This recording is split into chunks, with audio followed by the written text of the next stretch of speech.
Hello Aries, Sun, Moon Rising, and Venus signs. Kamusta kayo? Sana po'y nasa mabuti kayong kalagayan. Welcome back po sa Star Tarot. At kung bago kayo rito, welcome din po kayo. Please subscribe, like, share my videos, and leave me a comment kung naka-resonate po kayo. Thank you. So, first message po ninyo, trust your vibes. Sabi dito, thank you, angels. Today, I choose to trust my intuition and your guidance. Ayan. So, napakaganda. Kasi, you are going to follow, and listen to what your intuition is telling you. Kasi, dapat lang, na pakinggan at sundin niyo yung inyong intuition kasi that's divine guidance. Mensahe yan para sa iyo ng divine universe, to guide you on how you're going to navigate your uh, situations sa ngayon. Okay? So, rather than magtiwala kayo sa mga marites at marisol, mas magtiwala kayo sa inyong intuition. Kasi sigurado, yan ay totoo, yan ay tama, at yan ang dapat. We have signs from heaven. Thank you, heaven, for sending me reminders of your presence. Ayan. So, be on the lookout, for those signs from heaven. Kasi, ano yan, guidance din yan para sa'yo. Yung mga signs na yan, maybe nakakakita kayo ng mga, kunyari, ito, katulad nito, white feathers, no? Maaaring meron kayo lagi nakikitang ganyan lately.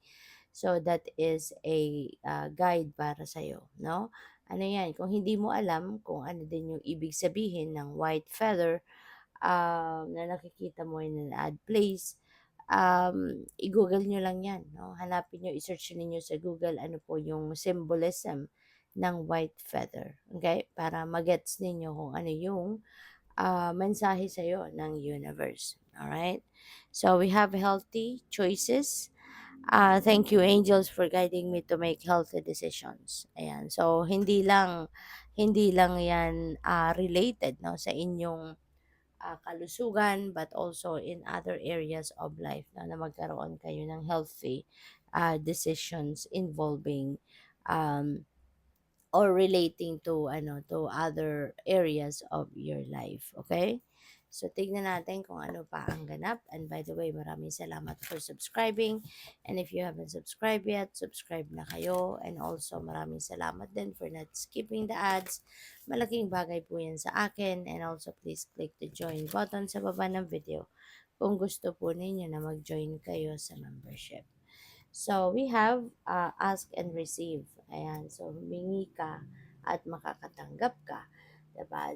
Yan ang promise sa atin ng universe. No? Ask and you shall receive. Kaya, maaari din ang iba sa inyo sa ngayon. Baka nakakalimot ng magdasal. No? Baka nakakalimot kayong magdasal sa universe. Kaya paalala din ito sa inyo.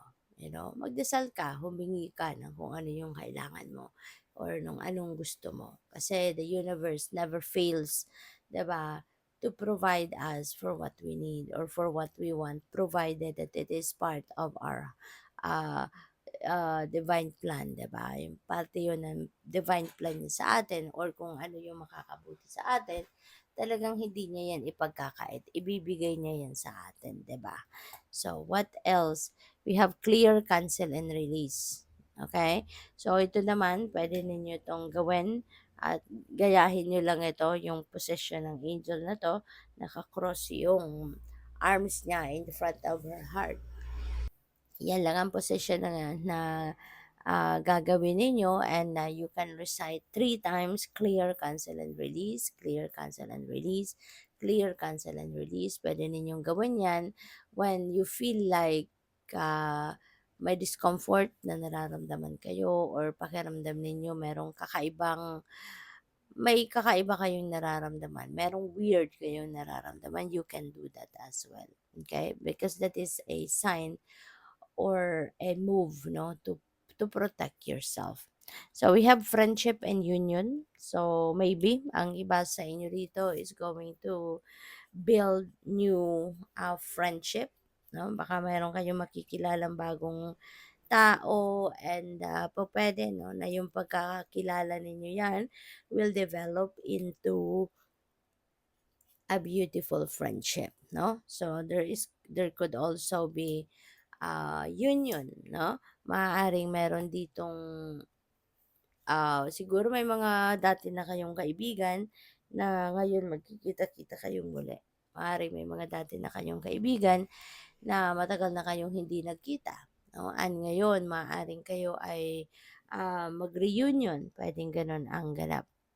So we have yes, okay? So this is really beautiful. This is very positive energy na this is a yes card. So po pwedeng mapapa-yes ka kasi baka kung ano yung hinihingi mo sa divine, kung ano yung pinagdadasal mo, maaring yan ay dumating na at talagang mapapa-yes ka, 'di ba, na finally, yes, dumating na din yung hinihingi ko, yung pinagdadasal ko, 'di ba, yung mga gano'n. Ah, Probably then baka meron kayong pagsasabihan ng yes.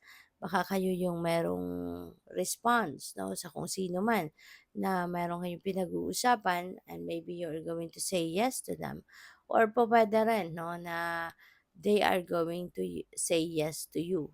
Baka meron kang offer, baka meron kang proposal, mga ganyan at sila 'no, magsasabi sa'yo ng yes. So, what else? We have intuition and downloads, ayan. So, 'di ba, trust your vibes. Kaya makinig kayo sa inyong intuition kasi marami ngayon ang dadating na downloads of information, of inspiration, of intuitive messages na dadating. And katulad ng sinabi ko kanina 'no, na makinig kayo, kasi important guidance ito na ibibigay sa'yo, 'di ba? At could be the answer to your questions. Puwede rin na sagot 'yan sa iyong dasal, 'di ba?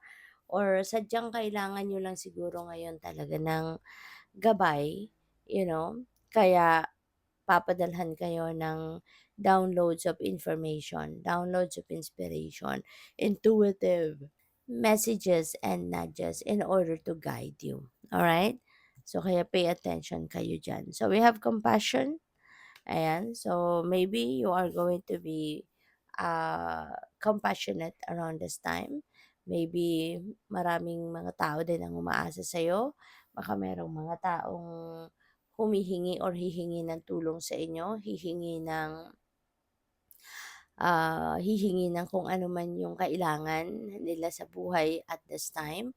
Kung meron silang mga pinagdadaan ng mabigat, mahirap, so bibigyan ka nila, 'no? Bibigyan ka nila ng ano, I mean, bibigyan mo sila ng tulong or sasagutin mo din kung ano man yung kanilang mga pangangailangan at this time. Okay? So you will be showing off your compassionate heart and you will be doing good deeds, kind deeds to those people na hihingi ng tulong sa'yo. So, good luck. Thank you for watching Love and Light. Namaste.